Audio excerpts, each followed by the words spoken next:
Luigi's Mansion 3, sequel to the 3DS game that I haven't played and a continuation of one of my favorite GameCube games, but there are some issues with it.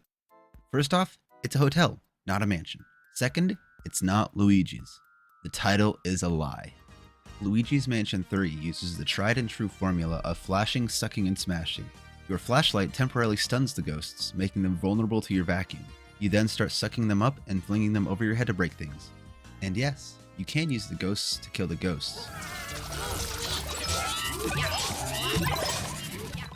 When you aren't eating the ghosts, you can eat money. Even though money doesn't do much outside of finding collectibles, it's still fun to collect it itself. There is such an odd satisfaction to just sucking up everything in a room. It just didn't get old. Now, the controls definitely take some getting used to. This has always been a problem for Luigi's Mansion though. This time around, I have two issues with it. Firstly, using L plus R for the dark light is inconsistent. For the entire game, I would accidentally use either the plunger or the regular flashlight by mistake. You could use the X button instead of L plus R, but then your thumb isn't on the right stick to aim. Second, where the fuck is the invert axis in a 2019 game? That's archaic. The big new feature in Luigi's Mansion 3 is Luigi. I mean, look at him, he's taking up half of the front cover. He felt gimmicky for most of the game. In only a few sections did he actually make gameplay interesting, such as floors 3, the second basement, and the hotel owner boss fight itself.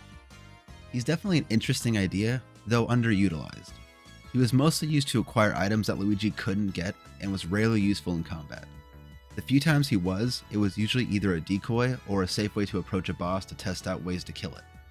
Unique ghosts are still the highlight of the series. Figuring out how to injure them can be a puzzle all on its own, though this wasn't always done the best. I had some problems with the Egyptian floor in specific. I'm really against one-shots. They remove player control and feel cheap.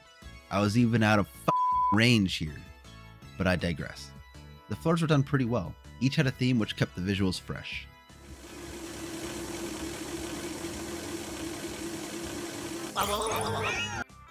This does open up a paradox though. Some floors have multiple levels and all of them have different layouts. This is a hotel, each floor is stacked on top of each other. This game makes no architectural sense. In the original, the mansion felt like a real building you had to explore. It had a very simple Metroidvania feel to it, and it felt like it would be like that at the beginning of Luigi's Mansion 3. However, it's just get an elevator button, go to the next area that is completely disconnected from the last, and beat that floor. Not necessarily bad design, but not what I was wanting. Oh yeah! Luigi's Mansion 3 felt like it was forcing Luigi to be scared rather than making the environment itself scary. The original on GameCube had an eerie, intense atmosphere that kept you on edge. 3 is more about over-the-top ghosts and areas.